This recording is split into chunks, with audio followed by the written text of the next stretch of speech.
how are we going to proceed? I think it is very important that we do keep in mind that the university as we know it today is an amalgam of three previously existing institutions, one of them which has always, since autonomy, borne the name the University of Newcastle, another one which bore the name Newcastle Teachers College, and then Newcastle College of Advanced Education, and then the Hunter Institute of Higher Education, and another one of which bore the name the Newcastle branch of the State Conservatorium of Music, and then the Newcastle Conservatorium of Music before becoming part of the amalgamated university. I would propose that we might take a diachronic rather than a synchronic approach. That is, we go through time.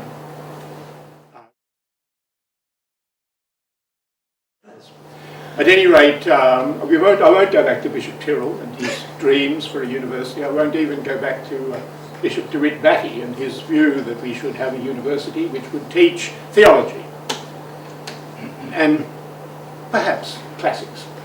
But that was it. Just not what we got. But I will go back to the 1940s, because in the 1940s there was much of that ferment that took place after World War II to try and get education developed in Newcastle.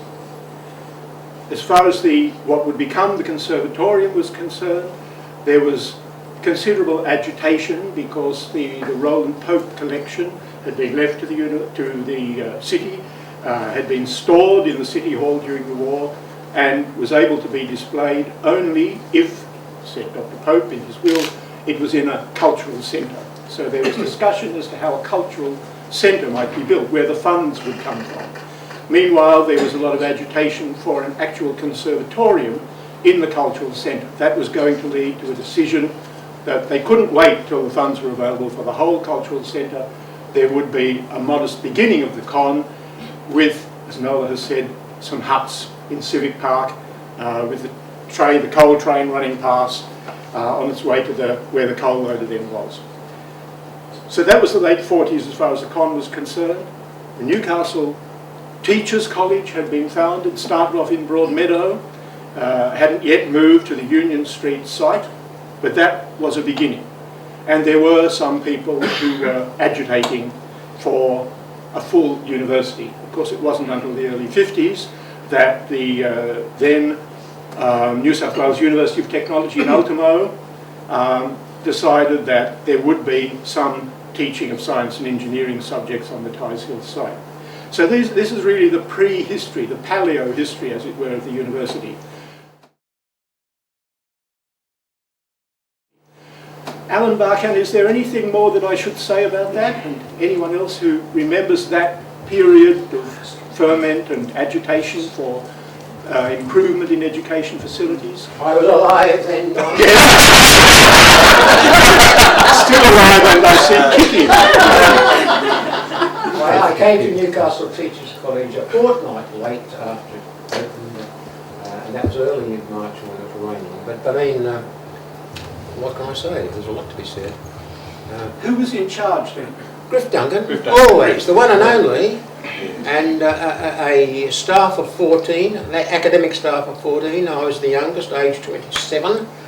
By good luck I got the job because by good luck again, the appointee as lecturer in history, Gil Hewson, was a married man living in Armidale, and he came to Newcastle, looked around at the housing situation, felt that he couldn't find somewhere for his wife and children to live, decided not to accept the post after all.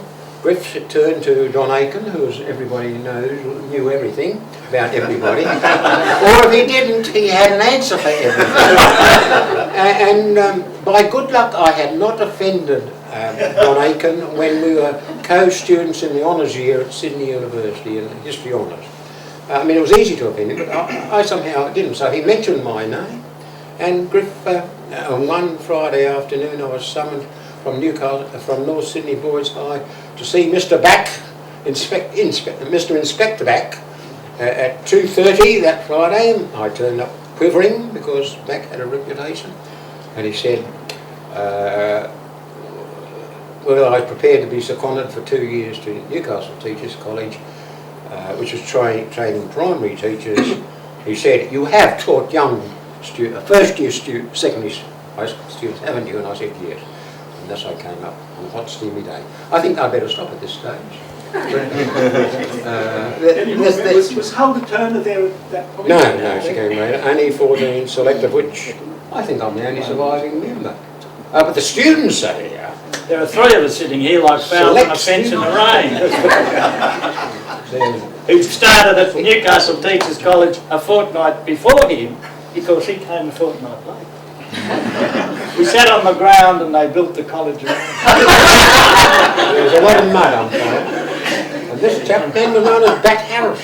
Yeah, well, that's not quite true. We didn't sit on the ground because when the college was actually the college was actually being built as Newcastle Technical High School, and we were to be housed in the manual arts department, which was complete. But when the students arrived, there were males and females, but no female toilets. Yeah. Ah! That would worry Grif Duncan. That would worry Grif Duncan. Yeah. So a bit of a problem. So Grif organised with the schools for the students to go out for a month's observation while the toilet situation was fixed up. And then we returned to the college and sort of got underway. But they built the rest of the technical high school around us, actually the 2 storage section and the assembly hall, which is the present library. We didn't get into the assembly hall until 1950, the second year of our college. But there's nothing there, and it was quite an interesting experience for we students because we had to improvise everything. We had a fantastic time, and we've remained friends over the years. We've had our 55th anniversary, and hopefully we'll have a few more. If I can have a second go, this will explain why Grif Duncan always took extreme care when we had visiting students, a team up from Sydney or Armidale, to explain to the whole group of visitors where the toilets were located.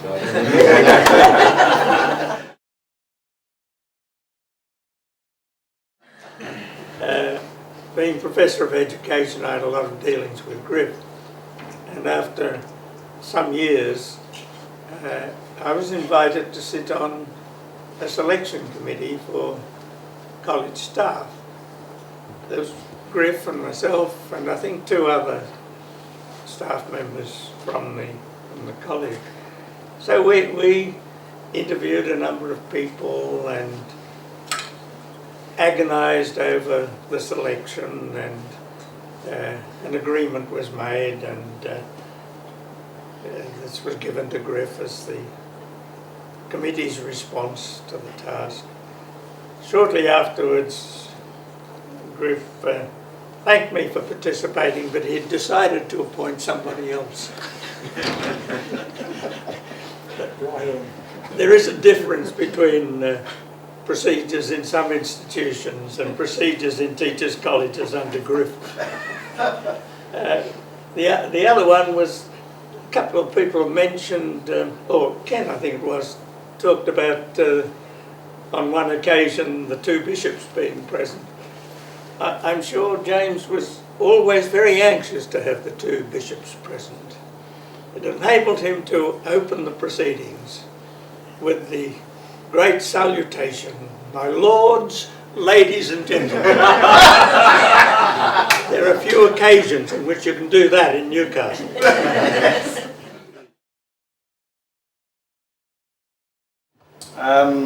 But I remember one of these assemblies that Grif was very fond of calling, and assembled all of the dip ed people, because we were the smart-ass know-alls from the university. Learn how to take a role and all this sort of stuff. That was the arrogance of youth. Grif got up and sort of it was important to be brought into the culture of the high school as soon as possible. And he gave us a very, very powerful speech on the subject of the colour red. That red is a colour that the young ladies should never wear, on the grounds that it inflamed the animal passions of the male.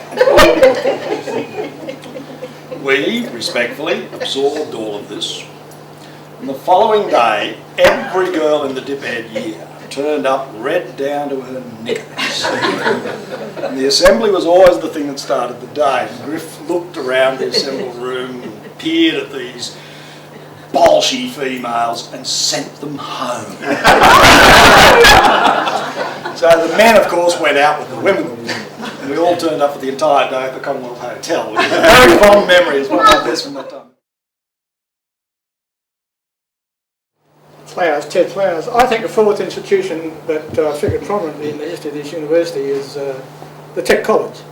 Both Sydney Tech College and up here, the Newcastle Tech College. Science technology up here for the early years of the University College and the university had to rely heavily, or opted to rely heavily, on former members of Sydney Tech. And of course, Sydney Tech became the University of New South Wales, which, in my opinion, through my working career, is the best university in this country by a considerable margin. And so I think the importance of what was Sydney Tech and Newcastle Tech on this institution is tremendous. And we have an early librarian of the college over there who had the pleasure of dealing with Tech high boys as well as Tech college boys.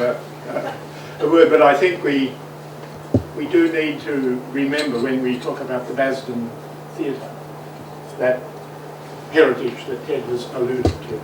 And Pat. Well, I can allude to, because I was working there.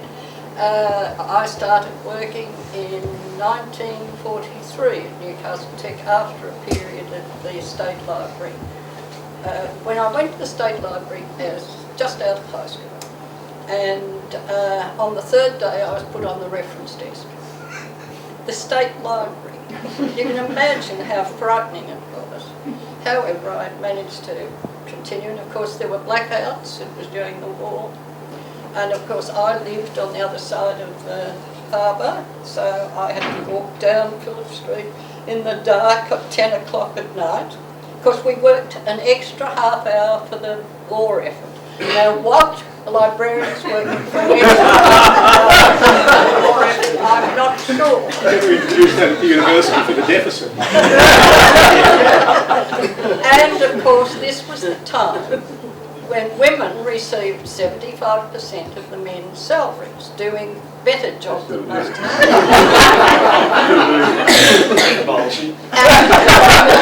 Well, finally the librarians, like the teachers, got 85%. So the flags went up at that occasion. But working at the State Library was quite an experience, but it was a wonderful training period. Then I was appointed to Newcastle Tech College, where I had originally applied for. And there was one librarian there, and that was Esther Leslie, who was later deputy at Sydney Tech Library. Esther was a very conservative woman, but I think everyone must appreciate, or try to appreciate, the position that the Newcastle Tech College had in this district. It was training diploma students for metallurgy, engineering, chemistry, chemical engineering, etc. And it was recognised in Australia as with Melbourne University, as the best training grounds for metallurgists. So it had a very high distinction, really, amongst those who were interested in that sort of education. So I was librarian there for quite a number of years, and then of course with Ralph Bassler, who was the most charming man you would ever meet. Very, very polite. Always stood up when he came into the room, etc. and so forth, but a really charming, caring man, but who could be very curt if he wanted to be. He put Grif Duncan in his place on at least one occasion. But, the fellow under him, the deputy, was called Gower, a very tall man. engineered. And they were very good principals for the Tech College. And we knew the importance of our diplomates or the diploma courses. And of course this was, finally, there were no humanity studies done whatsoever. And finally it hit people that engineers can't talk. They're great at doing and thinking about engineering things, but they're not conversationalists. And you'll probably find this amongst your friends. So they decided at the Sydney, because the University of Technology was starting their courses, and we were starting their courses at the college. And then there was the decision to bring in the humanities as well. And with the humanities, I had to get another library ready, and after having collected, first of all, for a tech college, and all the other tech colleges I sent out stuff to, and then that had to be done properly. Then the next thing was the University College, and to get probably better reference tools and things like that for the university courses. Then the arts started, or humanities started, and it was sheer hell in many ways, because the lecturers, the actual humanities was attached to New England University, and a lot of the lecturers came from Sydney.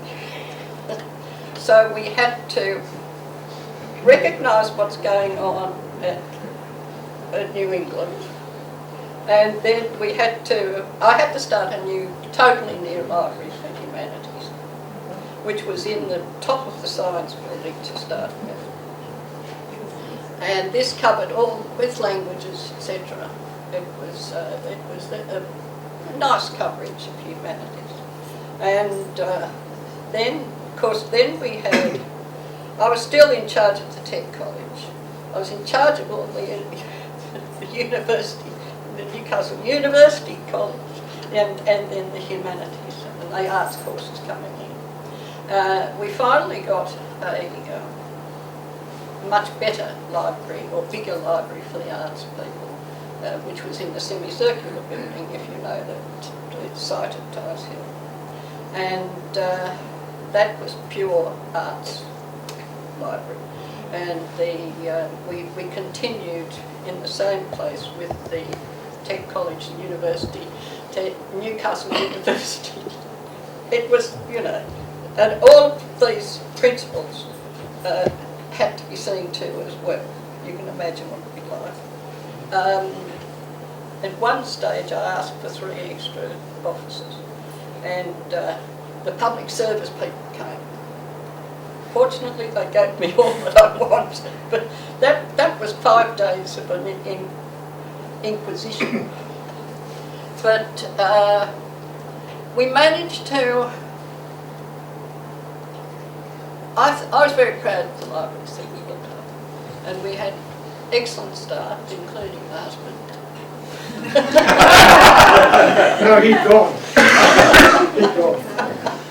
But and it was a wonderful developing period for education in this city. We had the Teachers College starting, so we had something to do with that, but not very much at that stage. And you could see it developing. And Frank Perdue was the Lord Mayor, and he was really, as far as I'm concerned, he was the man who really got the Conservatorium and the Cultural Centre going. And I must say that my mother was one of those ladies who worked very hard to collect the money for the statue and the fountain.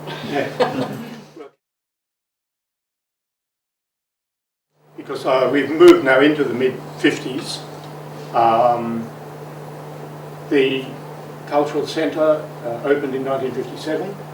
The Conservatorium in 52 was in a couple of huts in Civic Park. Harold Lobb was the principal.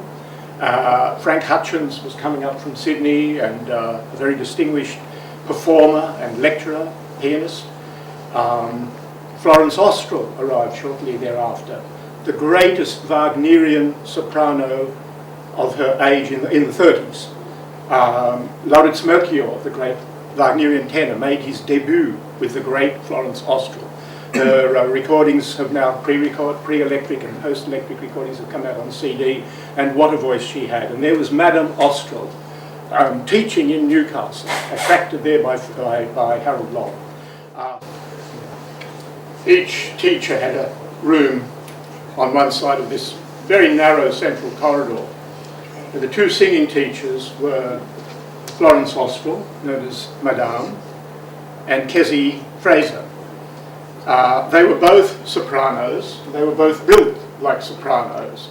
And this was only a short time after World War II. It was the time of international tension. I think there were 4 main countries involved in international discussions. At any rate, apparently on one occasion, the doors opened of these 2 rooms. The 2 sopranos emerged opposite each other, and there was this collision of these 2 very Wagnerian sopranos, whereupon a member of staff turned around and said, "The meeting of the Big Four."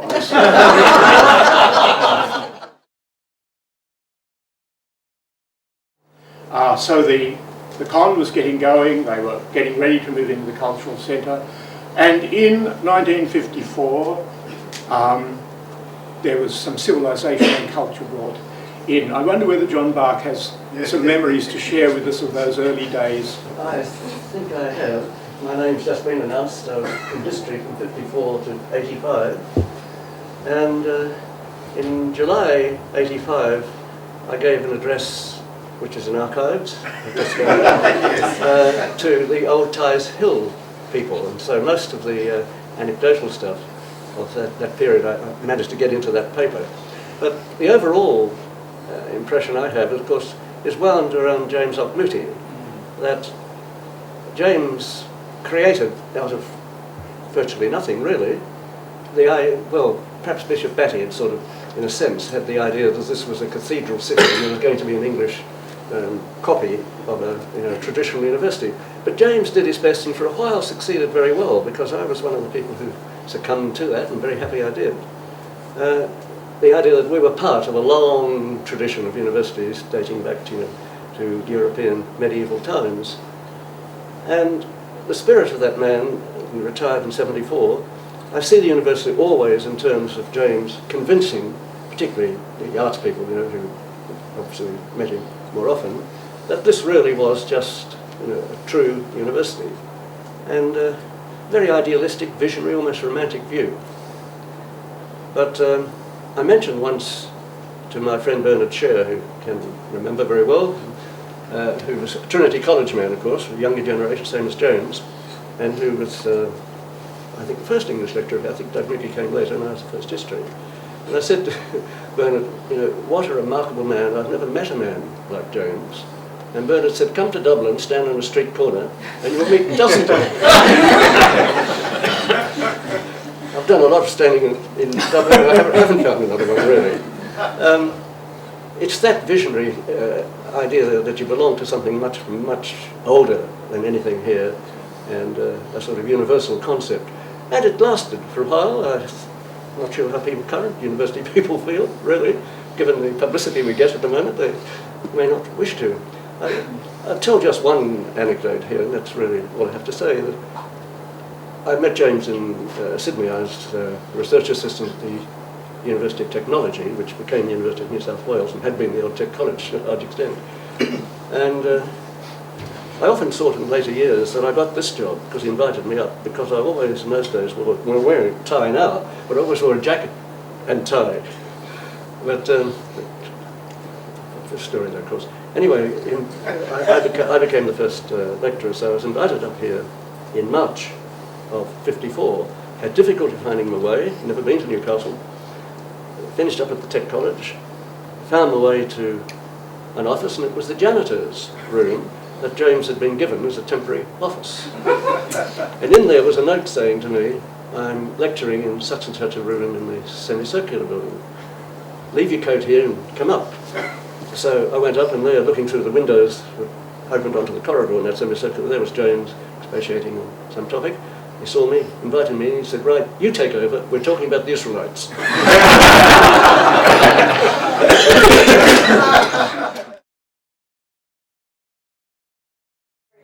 But James Auchmuty, thank God, was a man who respected the library and was absolutely positive that it was going to be a good library. He was a man full of the joie de vivre most of the time.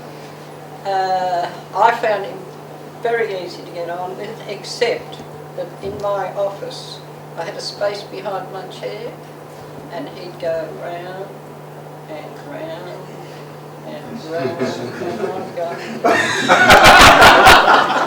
And one day I finally said, James, do you have to do that? He said, what? And I said, walk around my chair all the time. He said, I'm sorry, I'm peripatetic, I can't help it. And he lectured like that too. And when you were doing an exam, he did that too, which I can tell you put you off completely. Not only that, I believe that he, in walking up and down, Oh yes, he said, looked look at what you're writing. Sometimes so.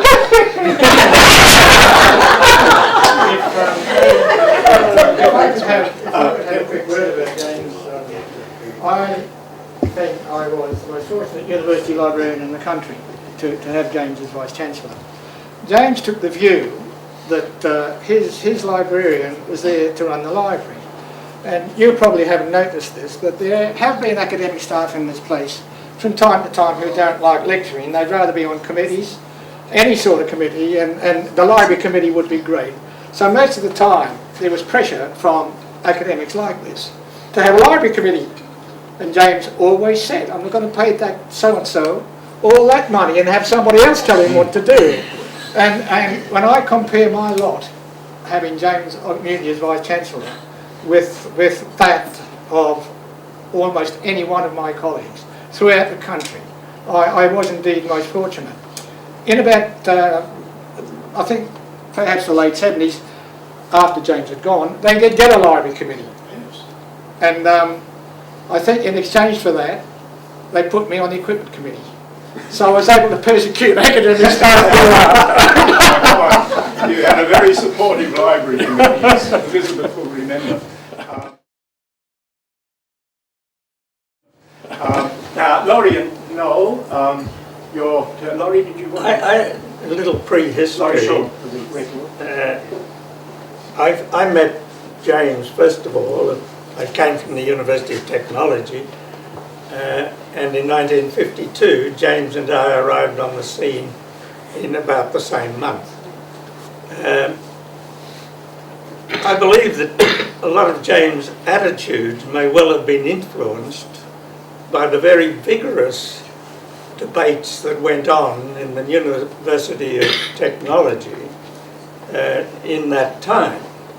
It was not, as some people have said, the University of Technology was the technical college. Some staff from the technical college became the staff of the University of Technology. But there were a lot of other staff in that institution that were either renegades from the Tech College or indeed very differently trained. I was fortunate enough to be a chemist, and every lunchtime we met in what was the old council room of the technical college. There'd be a fellow called Baxter, the Vice-Chancellor there, the registrar, the bursar, odd characters like James Auchmuty, and to become extremely distinguished chemists such as Ron Nyholm, Sir Ronald, FRS, all the rest of it. And we talked over lunch freely and openly about what we saw the university as becoming. Not what we saw the technical college as being. We lived with the name University of Technology. Sydney University said, you know, that's a contradiction in terms. You couldn't possibly have a University of Technology. You can't simply take functions and make an institution out of them. And I think a lot of people are talking here about the accumulation of functions for a university, which is not the same thing as those functions becoming the university. And they don't stay the same. The great discussions and disparities in thinking in the early University of Technology arose out of people from different backgrounds not feeling what the university was about and just wanting to go on doing what they had done in the technical colleges. Now, in some departments that didn't happen. In the chemistry department, people had been called scabs in the technical college because they worked longer hours and they did research. The most flourishing research unit in Sydney at the time was in chemistry in the technical college. And those people took a different idea into the university. Many of the staff came from English university backgrounds. That's where they'd gone to do their postgraduate work and they'd come back wanting to build a university. And they talked that over lunch in the presence of whoever was there. And it was due to much of that kind of talk and that kind of thinking and that influence on the people who had the power that a very good university for the 20th century and the 21st came out of that. And that was the influence that was carried forward into Newcastle. The University of Technology was to be a university with colleges wherever. I don't think that works so very well. And I'll go down to my grave proclaiming that the essence of a university is to be independent and relieved of control from another place. I think you get total agreement. And having contact among one's peers and with the students and responsible for them, and not being told what they had to do all the time.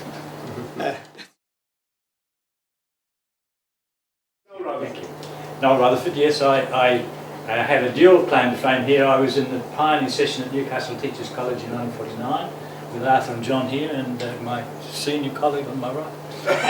And I was a student at Tigers Hill and came to this university on the very first day. It opened on this site in 1967. 1966. I was in your lecture class.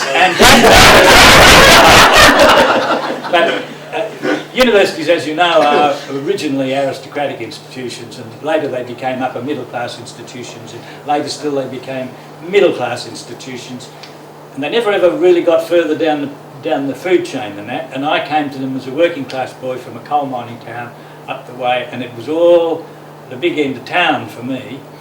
Now, most people here see James Johnson Auchmuty in terms of great veneration. I saw him from the other side of the class divide.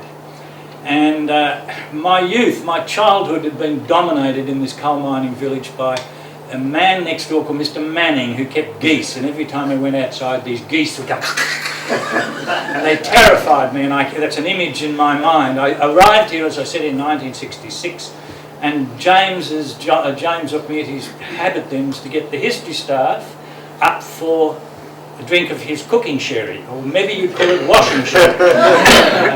And we would talk historical things. And one day, very early in the piece, he had up a visiting cephalogist. If I remember the name rightly, his name was Butler. He'd come out to Australia to look at elections. We have elections every morning and every night in Australia, or China or somewhere. But anyway, he was examining elections, and he and James dominated this little sewing circle around the room, and they started talking about their ancestors.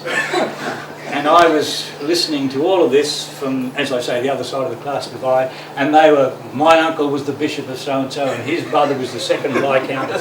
This went on, and finally they found a common ancestor, a Mr. Manning. And said, I knew some Mannings. There was deathly silence. And I said, he was a coal miner. I could see the stoppings in James's teeth glinting as he smiled at me. And I often wondered after that why a man of my extraordinary erudition and intelligence didn't ever get very far in the University of Newcastle. That's my story about it.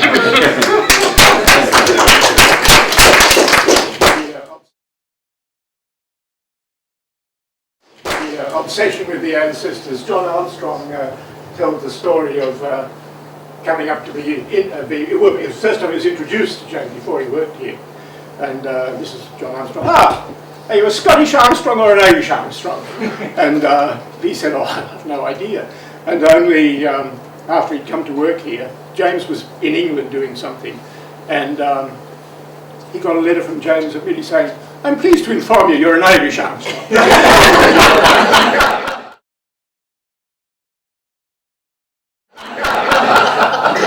Vicky Peterson. Yeah, I just wanted to speak briefly on the prehistory before we move to Callahan. Really on behalf of Joy Hursley, who I told about today, and she couldn't come.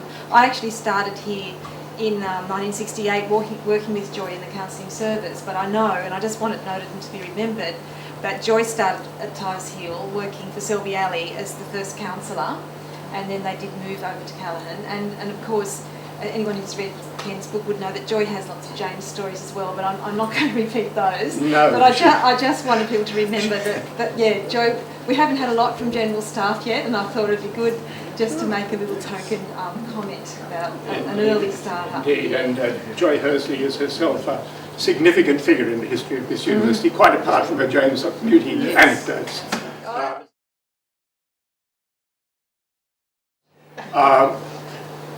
We mustn't let the moment pass without at least evoking the memory of a couple of the great figures of those days. I think Terry might have something to say about Godfrey Tanner later on, and of course I can't let the moment go by without evoking the name of Kelver Hartley, whose library was bequeathed to the Auchmuty Library and is down on this floor. A great eccentric, and various people have told wonderful stories. I only met him once. I had invited him, I was at Macquarie University.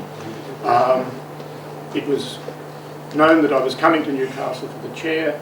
I invited him to come and meet the staff of Macquarie University, and I suggested either come for lunch or come for morning tea at 10:30 or come for afternoon tea at 3 o'clock. He elected to come at 2 o'clock so as not to be involved in any social activities at all.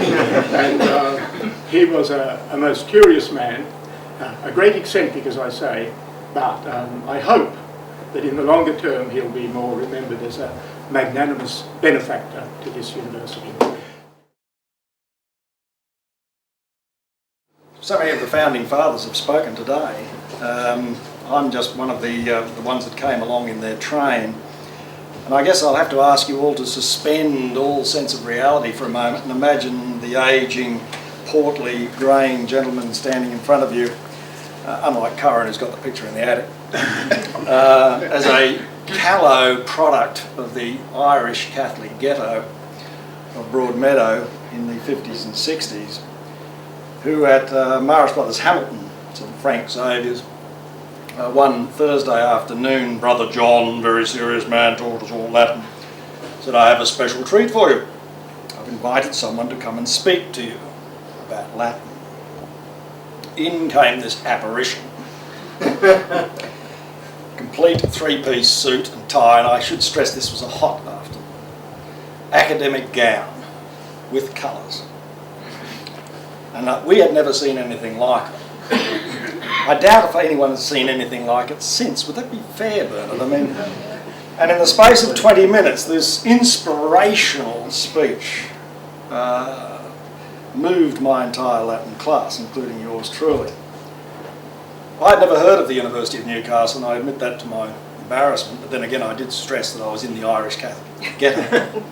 And organisations like that were a threat. A threat to your faith, I say that with a straight face. A threat to all sorts of things that we were brought up to believe, because over there you'd be given ideas. So I hadn't even entertained the idea. As I said, I hadn't really heard of it. And my first decision after getting the leaving certificate with a certain quality of pass that I'm proud of was to join up with Her Majesty's Customs. I was shown where my desk would be and to start on Monday. And then on the Friday post I received offers of scholarships to come to the university. Dwelled on that over the weekend, shelved a glittering career where reward was guaranteed. Imagine Her Majesty's Customs. How far you could go and how rich you could be to come to the university. I mentioned an inspirational talk from Tanner. I'm the only one from 35 students to enrol in from that class. So the idea that the Catholic schools were producing plenty of Latin students for university was somewhat out of kilter. But the characters that I met at Tyers Hill in 64 and 65, Bernard was here for a year earlier, and no doubt will add to what happened in 63, but I came here in 64 and 65, was of course Tanner. Gathering the youths outside a class and saying, "My dear boys, I couldn't give the interpretation of that poem of Marshall in front of the young ladies." And then filling us in what it really meant. Now, by that I mean that was my introduction to intertextuality and all sorts of theories of literature that I've never hadn't heard of at that stage, but have become very, very current ever since. I should add Norman Talbot. Speaking of real characters, Norman's lectures on English poetry were something else. I don't know if anyone here has ever been in one of Norman's classes, but they were quite extraordinary. You were in that academic gown, t-shirt with various stains of red down the front of it, different coloured thongs, and an attempt at that age, because Norman was thinning very early in his career, and I've said this to his wife only recently, so please don't think this is telling tales behind his back. Trying to brush it forward. I'm very conscious of this at the moment. Ken, you've just solved the problem. Just grab yourself a number one. Norman was brushing it forward, and again on a hot day, you know, he came down in strands and clutching the text and hanging over the lectern. It's quite an extraordinary thing. You know? Again, stressing my background. I'd never met these sort of people. Clive Hart's lecture on poetry once, where the first one I had in first year, where he stood before us and read Joyce Kilmer's Trees. He said, "I'm going to read you a poem. I think that I shall never see. Poem as lovely as a tree." And he read it with such feelings. Oh, English lit classes. He said, "What did you think of that?" And we don't know. This is a professor, you know. Just like, "Oh, this is very good." It's utter rubbish. You know, never had anything like that in this class. So it's this shock tactic. And I should never leave out of the circle of acquaintances or influences in that time, with due respect to men in this room who have are responsible for what I am today. Yes, you, Bach, you, Rutherford, and you, Fredman. All of the vices you see in me I inherited from these men. Jeff Granville, who lectured on Hanoverian England and spoke one day, fully gowned as always, about the death of George II. His death was a mixture of travesty and farce. Pause. He perished in the WC. These were angles on history that just were not part of the textbook, and yeah. As for other anecdotes from then, I think all of the students and staff of that time remember Autonomy Day 1965 and the excitement about the new institution. As a student, a year later or so when I graduated, I was eligible to graduate, all of my class were offered the opportunity to graduate from the University of New South Wales or from the University of Newcastle, and every one of my acquaintances took the University of Newcastle degree. That's how we felt about this institution at the time. first days here, I know I'm going to get into your territory. Ken, you probably want to talk about Callaghan, totally different, but Ken wrote a monograph some time ago called Bushland Campus, which I believe is still in print, it hasn't been rebinded. It was called the University of Newcastle, An Introduction. I thought Bushland Campus. Friends of the University. Friends of the University, I thought you had something to do with it. I detected the hands of different Dutton. publication. There's a copy of it, so. I was warned, by the way, many years ago, never to follow this man when he gave his speech. I should have followed that and not followed you, mate. He's another one, Rutherford. But I remember coming to the Bushland campus, 1966, and by God, was it what? McMullen building, VO1 attached to it, and that was it. And a caravan at 50 yards down, which was called the University Union, Dutton Cross, and the rest of them, and selling sausage rolls and hot dogs and so on, and that was it. And the entire arts faculty met in that courtyard between BO1 and the McMullen building every day. It's a courtyard that still is filled with ghosts, for those of us who were here then. But the only ghost that's inhabiting the site now is the ashes of Tanner in the corner of that. I remember Tyes Hill, and I remember Callaghan, and well, not Tyes Hill in its infancy, but Callaghan certainly in its. And a different understanding for John's feeling area of teaching Asian history of the concept of the Long March. Unlike Mao's, this was a concerted effort, a great number of people, to form a straight line as the crow flies from the site on top of the hill. James picked, you always wanted places that, were closer to God, so you put the Great Hall on it eventually. The Long March in a direct line down into the gullies and the wild woodlands and up the hill straight to the Shortland Hotel. Shortland had greater appeal in Hall's Haven for some reason, and this path was blazed eventually down the track. I think it was in Don George's era that they finally actually paved the thing, or made it a formal path. It was certainly pounded by pioneering drunken feet, forward and back. And one last reflection, because others want to speak. Debating was big in the mid-60s. It was very much part of university life. And I remember taking up an anecdote, taking up the theme, never speak after certain types of people. Chris Enright, whom some of you may know, but Chris Skyholm of a very famous legal family in Maitland, gave the first toast at a union night. I was trying to impress some girl and so on and so forth, and they had one or two too many.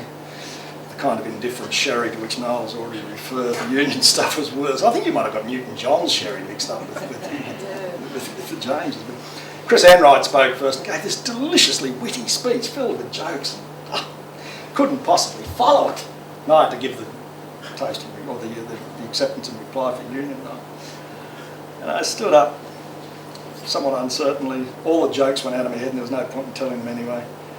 And gave this speech, opening up with the construction of the staff house. In the days when the Vice-Chancellor used to dine with the students here in this hall, no longer does. James was there, by the way. And the sign that hung outside the staff house, put there by Bashir Bentley, if I'm not mistaken, no dogs or students unless on a leash. And gave this very, very straight speech. Is it Ian McClellan, the one-armed chap, Professor? Ian Stewart. Ian Stewart. Ian McCall Stewart. Yeah, Ian McCall Stewart. Came up to me, didn't know me. I knew him as I'm packing death. What have I done? What have I done? What have I done? This speech he came up. I'm glad, young man, that the art of serious speech making is not dead in this institution among the young. Never did tell him it was improvised because I couldn't follow Enright.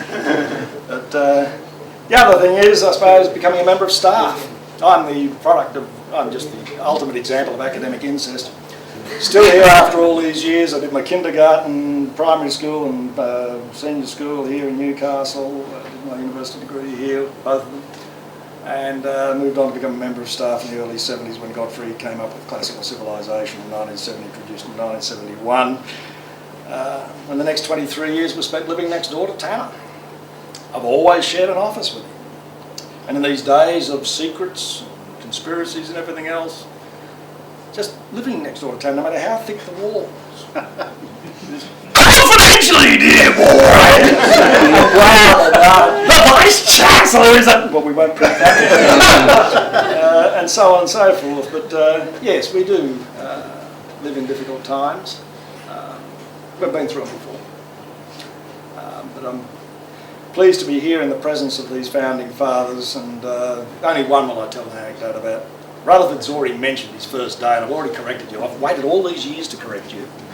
But he rushed into what is now MCLG 34, which is subdivided into 34A and 34B. It was the room in which I gave my first lecture as a postgraduate student way back in 1970, a little course that came around on the side. And that was the room in which you gave your first lecture on Australian history. It was then a bigger room than it is now. And we didn't know who this Rutherford bloke was. We knew who John was, and we knew who Jeff was, and Andy Anderson, and the rest of the crew. But in comes this apparition too. And I include you among the ranks of the finest teachers I've ever had. And I like that on the record. And this man came in shuffling papers and going and plonked them on the lectern and didn't even have to drop the anecdote. We all understood. The ink's still wet on his first bloody lecture. Being in the vicinity of Godfrey was always dangerous. And before we had a great hall, the graduations were held in the Newcastle City Hall. For some reason or other, there was room on the dais only for the very, very distinguished people. The two bishops were always there, by the way, and the Vice-Chancellor, Chancellor, and so on. And the rest of us were sitting in the body of the hall. For some reason, they blocked off a section, not at the front, for the academics. There were some parents and students and people sitting in front of us. I was always next to Godfrey for some reason in the academic procession, therefore sitting next to him. And the Dean called out the name of one graduand, Johanna Katharina Liberata, get the other name. Godfrey, in a voice about this loud, said, "She is indeed Liberata. She'd been having it off with her husband for months before her marriage." Whereupon two parents in front of us turned around and looked at me. The other one is when I first came here, my secretary shared an office with Godfrey's secretary, Sue Doherty. I went into the secretary's office one day and Sue said, "Excuse me, Professor, how do you spell whoremongering?" Sue Doherty in those days was just straight up from the Catholic school and very, very prim and proper person. She always was. And I said, "Excuse me, what word?" She said, "Whoremongering, I think it is." And I said, "Well, where why do you need this? Where's it from?" She said, "Oh, it's a letter that Professor Tanner's dictated to me." And I said, "You sure it's not warmongering?" And she said, "Well, I don't think so." I said, "Well, what's the sentence? What's the context?" She said, "He has been guilty of academic whoremongering."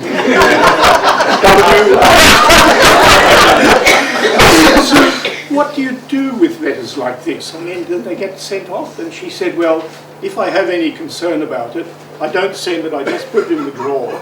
And then 2 days later I say, 'Oh, Professor, that letter you dictated to so-and-so the other day, I'm sorry, I've forgotten to send it. Would you..." Send it on. So that was that one. Anyhow, Thank you very much. My name is Preston and I'm doing a project on the history of Newcastle Teachers College. I have a long history with the institution myself. My father was indeed one of the pioneer group, and I'll be keen to catch up with the pioneers. And both of my maternal grandparents worked at the old Teachers College as well, Ada and Ian Rennick. And I'm constructing a history of the Teachers College, and if anyone has any information that they'd like to share with me, either an interview or an informal chat or anything, I have contact details here, so I'd be most thankful. I think an important part of life on here has been the staff house, and not everyone here spent as much time in there perhaps as other people did. Such as, but I remember, but it was a great social. It really was a very great and happy place to be. But I remember one occasion when Mrs. Treadgold, I had this visitor from Sydney, quite a distinguished visitor. For some reason, we'd invited the Bishop of Newcastle for lunch. A very nice man. It wasn't Housen. It was, I can't remember the man's name, but he was a very pleasant fellow. And he's sitting next to me, and Mrs. Treadgold said, "What we have?" And I said, "I'll have a fish entree," and then whatever. Anyway, everybody's talking, you know, Mike, I think Mick Carter was there. Everyone's very happy that she brought the fish in. And I sampled mine, it hadn't been cooked. And I tasted it, and it was absolutely raw. The bishop had started his, and I said to him, I probably said, "Excuse me, my lord, the way you do." And I said, "The fish isn't cooked." "Oh, nonsense, dear boy." He was the only one that ate it. Everybody else did.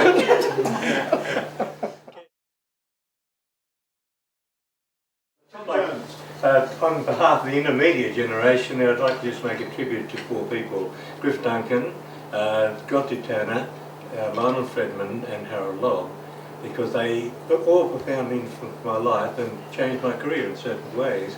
I first knew Grif because my brother went through Newcastle Teachers College. I always wanted to be a teacher, but being profoundly deaf, I was relegated to being an accountant, which I hated doing.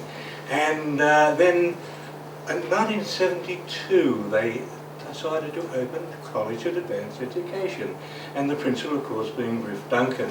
I thought the sun and the stars shone out of Grif. I applied for a position as a clerical assistant in the student administration section to have a complete break from accountancy at long last, which I got the job and brought it up with Grif Duncan the next morning, and he says, I said, "Well, where's the student administration?" He said, "You're not." He said, "You're an accountant. My accountant won't be here for 2 months. You do the budget."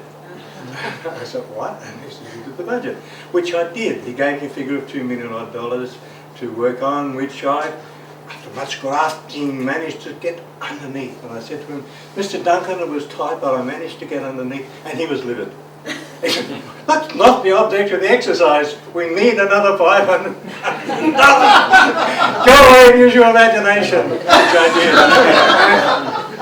And so I used it ever since the College of Advanced Education as accountant, then as finance officer, because we were nationally subsidised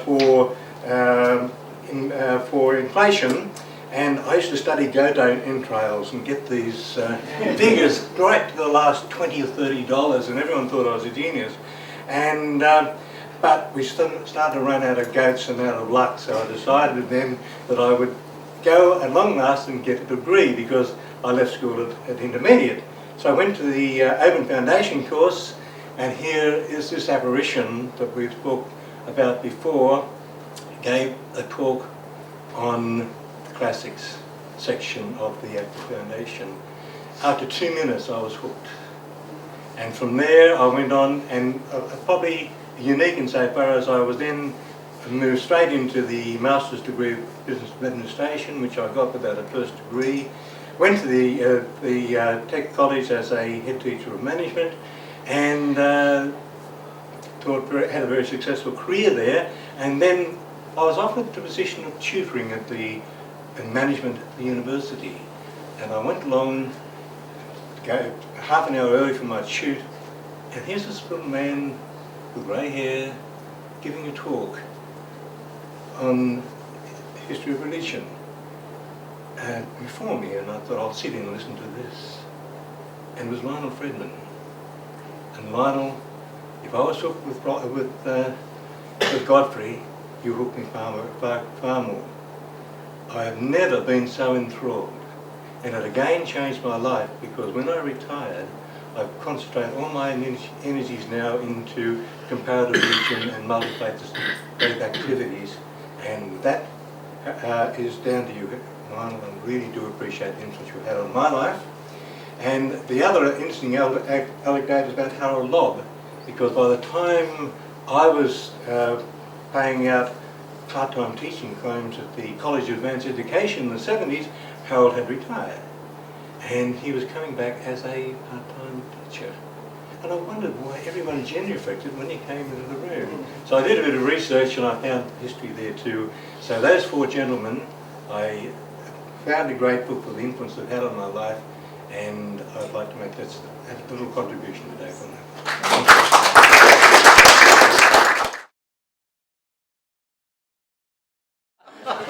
Oh, character. I arrived from UK in July of 1966. And, well, all I remember from many of those early years is extraordinary happiness and a wish to stay here. But on the first day I had to talk with Alan Tweedy, who was then Professor of Geography, and he said, I think perhaps now you ought to go and see the Vice Principal, who will want to talk to you about your trip over and any claims you might have for expenses. I came over with wife and little child. I went up to see Breen. And before coming, there'd been a lot of correspondence, which may be archived. There'd been a fair bit of correspondence anyhow, about my dog. And why I shouldn't be allowed to bring my dog with me. And why the dog, if it did come over, shouldn't come over for £10, as I had done. Because it was an old English sheepdog. And Bryn and I had just a lovely half hour chatting about this, and he said, well, anyhow, look, put in your claim. You can include the dog, but I'm sure we won't be able to do very much about that. Anyhow, that's it. We move on a few years, and I think perhaps the little story I can tell you now may have some relationship to some of the difficulties the university now faces with finances. I was in my office in the McMullen building, and the telephone went, and it was Alan Tweedy, and he said, Don, the Vice-Chancellor wants to see you now. Not many Vice-Chancellors have wanted to see me over the years, but anyhow, this one wanted to see me now. So I popped to Auchmuty's office and swam my way through the smoke, having tapped out my pipe. And, he said, Parks, it's Parks, I believe. Yes, it's Parks. Please sit down. So I sat down, he said, Parks, CSIRO want you to join them. I said, really? He said, I'd rather you didn't go. I said, but Vice Chancellor, it's only for a 10-day excursion to the United States. Why don't you want me to go? He then laughed, you see. And he said, you smoke, young fellow. I said, well, yes, indeed I do. And then he gave me a cigar. And we had a little chat. He said, what are you going to be doing in the United States with CSIRO? I said, well, we're going to be looking at desert degradation. Really? He seemed terribly interested in desert degradation. But what he said that might have contributed something to the financial difficulties we face now is that after we'd had this very pleasant chat and he wished me a good trip, he said, would you call in at my secretary on the way out and pick up a cheque? Certainly. So, what's it for? And he said, it's for anything that you would find useful on your trip. It was $100. That was just about $10 less than my fortnightly take-home pay at the time. Anyhow, just a little story. It was a big trip. How far the 100 were you? I spent time with you on aeroplanes. Yes, I know where it went. But some years later, and it was the very early 70s by then, I guess, I was with Gordon Appleby from Architecture and Ted Harkness, who some of you might remember. We were doing some work for Hammersley in the Australian desert. And George Negus happened up in the town that we were staying in Parapadu. And we were sharing a house that Hammersley owned. Well, they owned all the houses. And George Negus was sort of wandering around. What I bought with the money was a camera, by the way. It was a second-hand camera. It was a lovely old Canon with a magnificent great lens, I think like this on it. I paid about $105 for it, a little bit over what Auchmuty had given to me. And Negus went by and he stopped me and he came straight into the room. He said, that's a lovely camera. Would you like to sell it? It's true. I said, well, no, I really wouldn't. He said, well, just the lens then, just the lens, just the lens. And he picked up this camera and he offered me $400. I didn't sell it to him. I didn't sell it to him. Anyhow, it's lovely to talk to you all. Thank you. I mean, he had this way. I remember I turned up one morning and I went into my office and my door was still open and James Auchmuty's walking past and comes in and says, well, the blankety fellow won't do it, so you're going to have to do it yourself.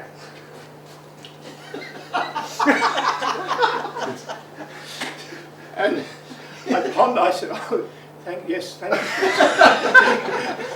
And then it later occurred to me I'd been invited to give, and Johnny produced it earlier, the yellow thing, a speech at the university dinner. And Auchmuty had rung me up and said, well, the university dinner coming up, and the most recent person usually has to give a speech, so you're going to have to do it. And then, that's it. And then a few days later he said, oh, well, I've been talking to some people, you know, and Colin Cook's leaving the university, so I'm going to ask him to do it. So you're not doing it. Bang.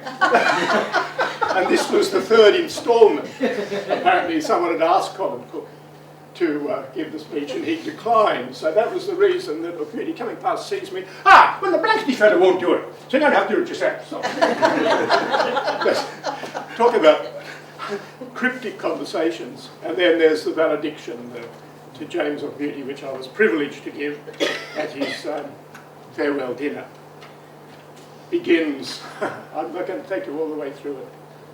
Full 65 years ago, a northern Irish town that gloried in green hillsides and the name of Portadown witnessed the birth, most curious, of one who's now renowned.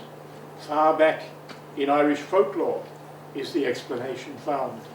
In ancient times, the story goes, when giants walked the land and leprechauns did dance upon the hillsides hand in hand, a curious alliance that had joined these races twain created wondrous beings, giant body, giant brain, yet leprechaun in spirit, full of wiles and packish mirth, combining bluff with blarney, mingling gaiety with girth. Some few were born in modern times, but last of all the line, on the 29th November in the year 1909, one such was born, though his descent was little realised, and with family name Auchmuty, James Johnston was baptised. Then hailed the birth and childhood joys on Ireland's emerald shore, half giant and half leprechaun, throw back to days of yore, of this son of Armagh, who, though more blessed in brain than beauty, rose to distinguished manhood as Ulster's James Auchmuty. And on it goes. Those are the days. Hartley ran the French department, and he ran it single-handed. And you couldn't say that about many university departments. There's a certain amount of cooperation used to go on, but not in the French department. And Hartley had a very ornate handwriting style, and he used to bring into my office the cards which would have all the money spent from French department, and he'd give them to me, and you know, I'd look at them and finally be able to read them, and we'd start to order them. And then, and let me say, the last few years of his stay here were hell for me because of this. And Ivan Barco and Norman Millian and almost all the other members of the French department came to me and said, look Ted, Kelver won't let us order anything after 1850. And we have to teach it. And I said, well, that's simple, go and tell him. He won't take it. He won't take any notice. He said. I said, what do you want me to do? They said, well, we've got some here, and every time we order a book for him, order one for us. I said, wait a minute. I said, can't you go to him and railroad him? No. So in the last few years he was here, Kelver would give me cards for the whole allocation, you know, many thousands. And then the boys would bring in another lot, and I'd go through Kelver's card and say, we'll have that while we won't have that. And they'd go into my bottom drawer. And this went on for years. And Kelver came in about twice or thrice in the first few years of it and said, I can't understand it. I can't understand, not all my books are getting here. And I would say something like, oh, well, I must look into it, or words to that effect. Then I thought I should confess that now. I think that brings to an end a most, did I miss something? A most fascinating opportunity to tell these stories before we forget them, drop off the twig or whatever else we are prone to doing. So thank you very much everyone for being here, and thanks particularly to Johnny DiRavio and his staff, Greg, Heathcote and the others for very much.